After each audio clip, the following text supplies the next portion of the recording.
안녕하세요. 책 읽는 아줌마, 엔다줌마입니다. 전 세계 1억 부 판매된 최고의 인간관계 바이블, 데일 카네기 인간관계론을 낭독해 보도록 하겠습니다. 저는 책의 모든 내용을 낭독하진 않고요.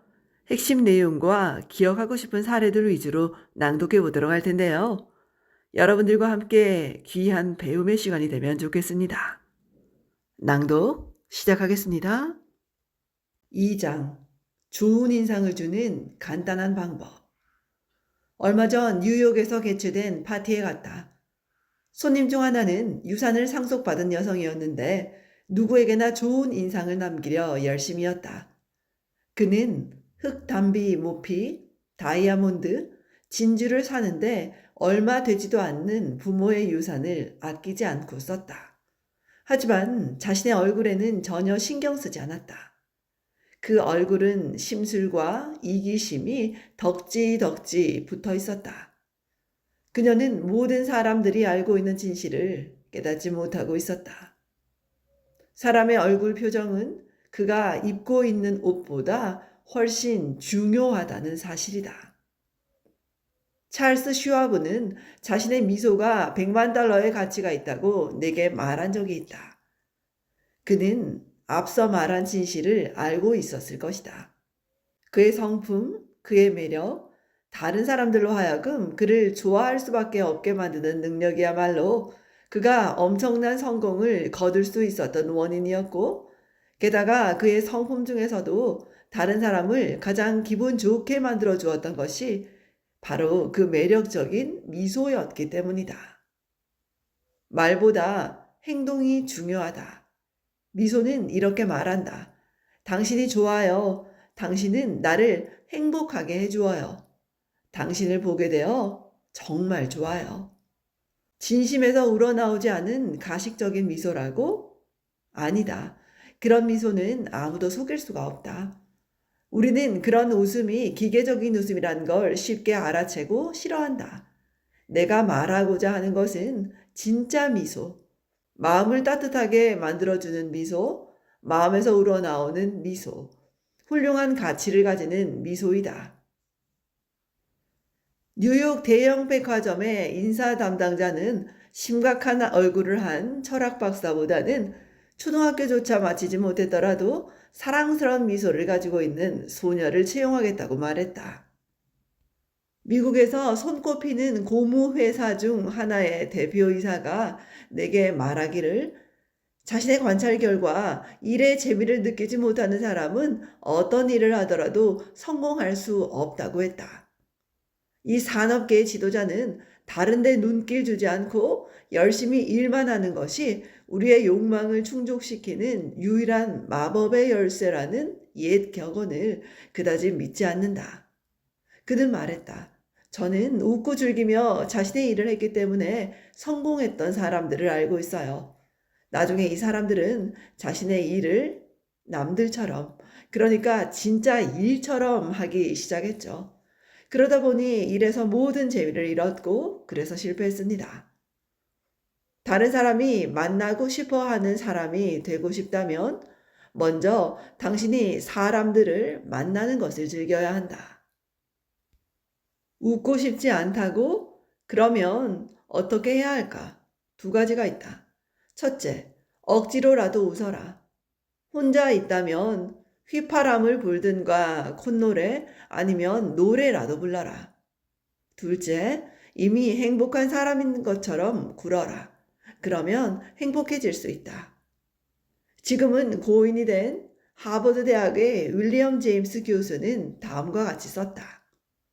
행동이 감정을 따르는 것 같지만 사실 행동과 감정은 같이 간다.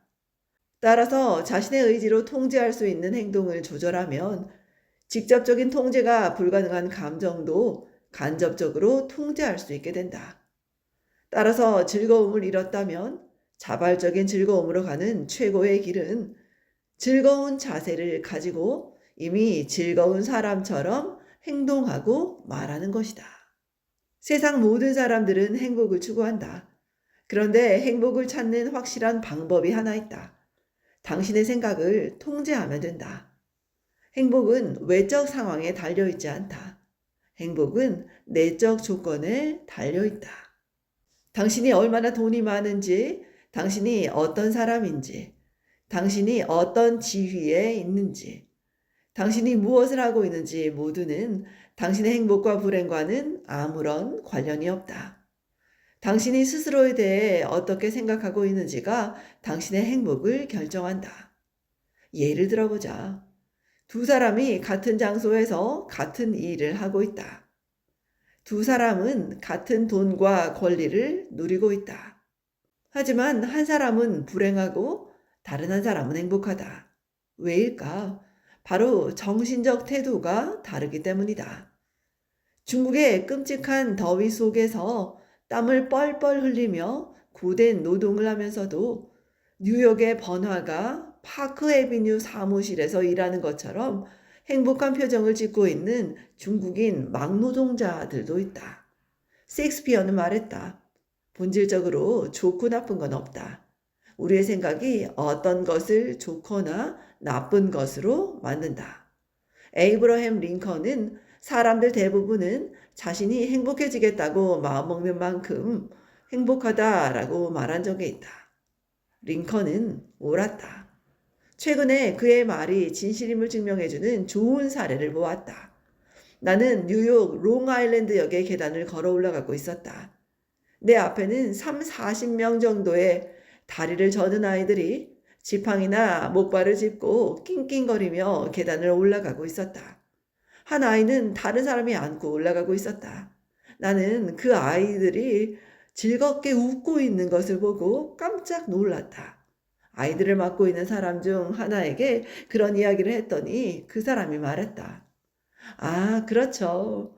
아이들은 평생 장애를 가지고 살아가야 한다는 사실을 알게 되면 처음엔 충격을 받아요. 하지만 그 충격을 극복하고 나면 운명에 순응하고 다른 아이들처럼 똑같이 행복해하죠.